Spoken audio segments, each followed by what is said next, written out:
आ जाओ बहू, मेरी इस छोटी सी कुटिया में तुम पांचों का स्वागत है। जी माँ जी। पांचों नई नवेली बहुएं अपने पांव से कलश को गिराते हुए घर के अंदर आ जाती हैं।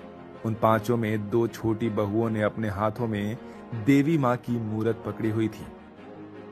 बहू, ये माँ दुर्गा की मूर्ति को तुम ऐसे क्यों लेकर आई हो? माँ, ये हमारी देवी माँ की मूरत है। आप जानती हैं, हम इसे खुद से अलग नहीं करते हैं, इसलिए हम इसे अपने ससुराल में भी ले आए। वो तो ठीक है, लेकिन ये दहेज के साथ भी तो आ सकती थी ना? नहीं माँ जी, दहेज में तो कितना सामान आता है। हम नहीं चाहते थे कि हमारी माँ की मूरत दब जाती या इनका अपमान होता, बस इसलिए इसे हम ही ले आए। बड़े ही अच्छे संस्कार दिए हैं तुम्हारे माँ बाबा ने तुम पांचों को। चलो अच्छा है, अब तुम पांचों अपने अपने कमरे में जाकर सो जाओ। बाकी की बातें कल करेंगे।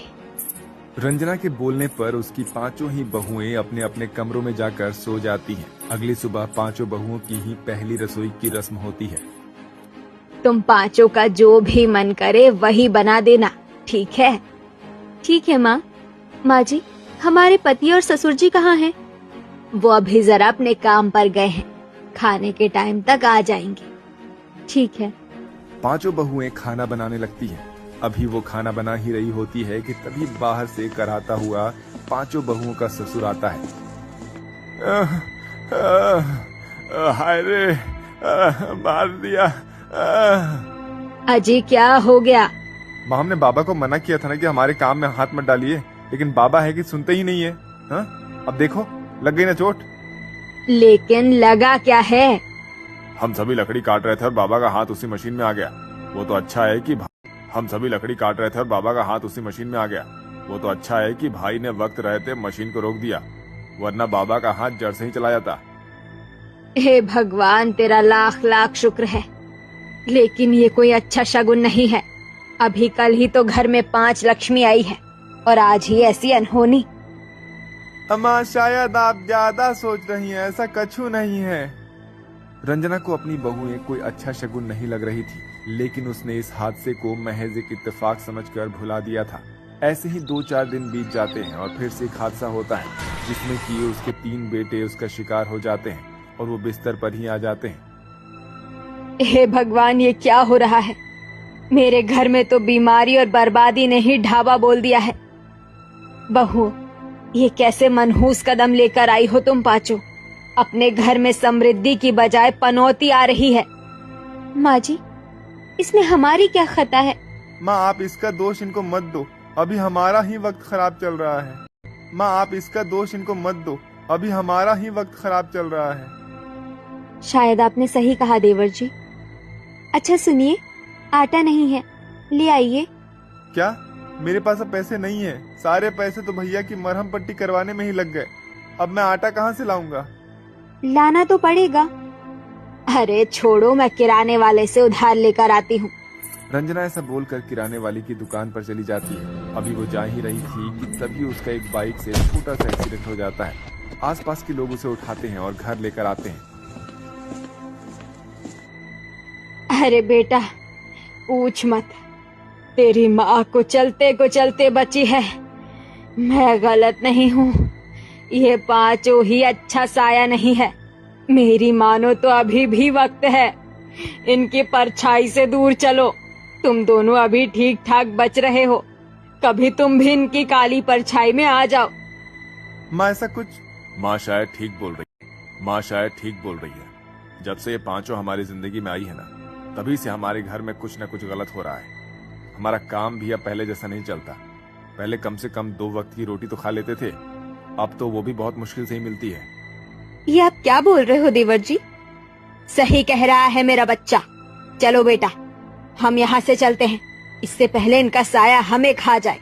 रंजना की बहुओं ने उन्हें काफी रोकने की कोशिश की, लेकिन कोई भी नहीं माना और पांचों बेटे अपने माँ बाप को लेकर दूसरे शहर में रहने के लिए निकल जाते हैं। ये क्या हो गया? मैंने तो कभी भी नहीं सोचा था कि हमें ये दिन भी देखने पड़ जाएंगे। हे माता रानी, हम तो तेरे ऊपर कितना विश्वास रखते हैं, तूने हमें ही अपशगुनी साबित करवा दिया।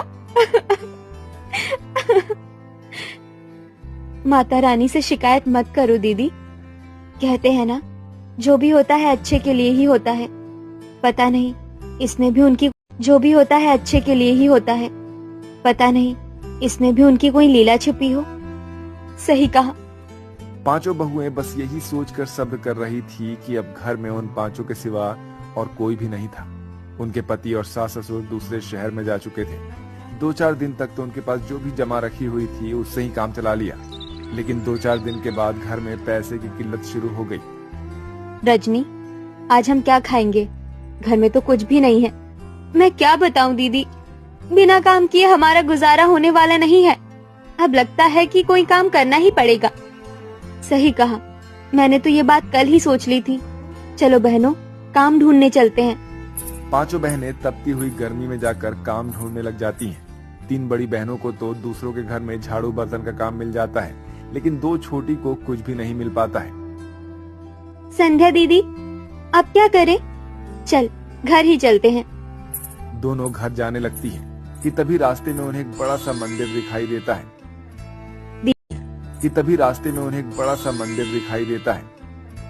दीदी, हमें इस मंदिर की झाड़ू वगैरह का काम मिल सकता है। चलो पूछकर देखते हैं। सही कहा। दोनों बहनें मंदिर में चली जाती हैं और काम मांगने लगती हैं। उन्हें मंदिर की सफाई का काम मिल जाता है।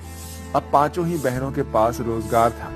3 दूसरों के घर जाती थी तो 2 मंदिर, और ऐसे ही उनके घर का गुजारा किसी न किसी तरह से चल रहा। ऐसे ही चलते हुए लगभग 1 महीना बीत जाता है और अब नवरात्रि शुरू हो जाती है। पांचों बहुओं ने भी नवरात्रि के व्रत रखे थे। हमने व्रत तो रख लिया है, लेकिन शाम को हम क्या खाएंगे और माँ को भी क्या भोग लगाएंगे? दीदी, ये मंदिर से प्रसाद बांटेगा, हम दोनों वही लेकर आ जाएंगे।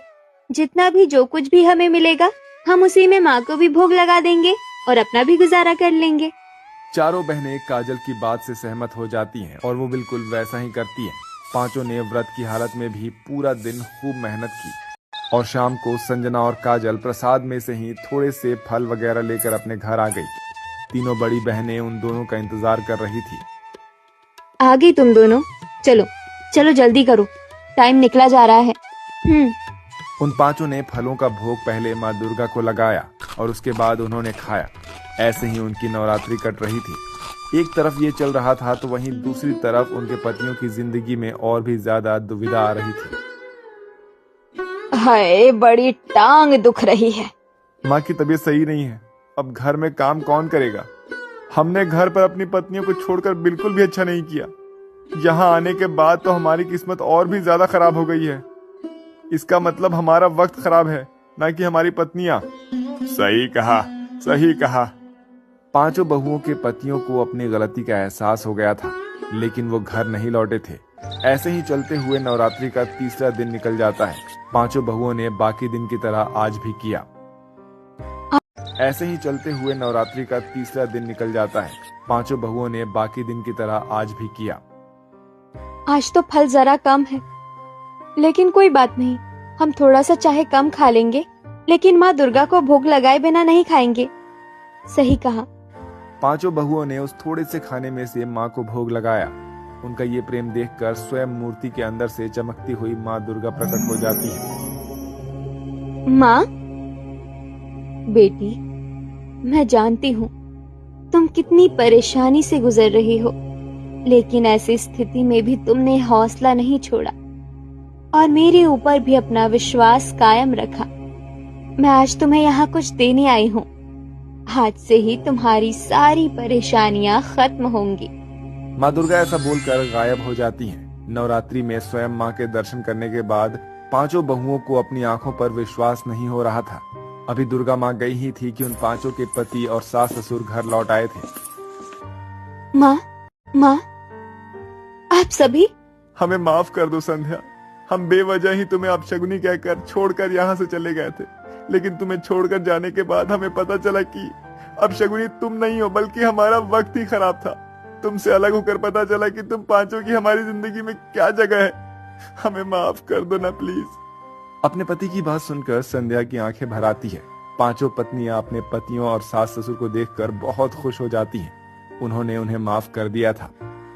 बहू, अब ये नवरात्रि के बचे हुए दिन हम एक साथ मनाएंगे और माता रानी से प्रार्थना करेंगे कि हमारी जिंदगी से ये बुरे दिन चले जाए। जरूर माँ जी। रंजना ने जैसा बोला था वैसा ही किया। उन सभी ने मिलकर नवरात्रि मनाई और माँ दुर्गा की पूजा की। जब नवरात्रि का आखिरी दिन था तब पूजा के वक्त पूरा परिवार एक साथ था। उस वक्त भी एक चमत्कार हुआ और स्वयं माता रानी वहाँ पर आ जाती हैं। माँ, और स्वयं माता रानी वहाँ पर आ जाती हैं। माँ, मेरे प्यारे भक्तों, मैं तुम्हारी भक्ति से बहुत खुश हूँ और रंजना, खासकर तुम्हारी बहुओं की भक्ति से। तुम्हारी पांचों ही बहुएं कोई अपशगुन नहीं बल्कि बहुत नायाब है। ये पांचों बहुत साफ है। तुम्हें इनकी कदर करनी चाहिए। इस समाज में हर एक स्त्री साफ है। इस समाज को उनकी भी इज्जत करनी चाहिए। मैं तुमसे बहुत खुश हूँ। बस तुम मेरे ऊपर अपनी भक्ति कायम रखना। मेरा आशीर्वाद तुम्हारे साथ रहेगा। माता रानी ऐसे बोलकर चली जाती हैं। रंजना ने अपनी पांचों बहुओं के सर पर हाथ फेरा। अब रंजना समझ चुकी थी कि उसकी बहुएं कोई अपशगुन नहीं है। उस दिन के बाद से उसने फिर कभी भी किसी अनहोनी का इल्जाम अपनी बहुओं के सर नहीं डाला। धीरे धीरे उनके घर की हालत भी सुधरने लग जाती है और सभी लोग इसी तरह से खुशी खुशी रहने लगते हैं।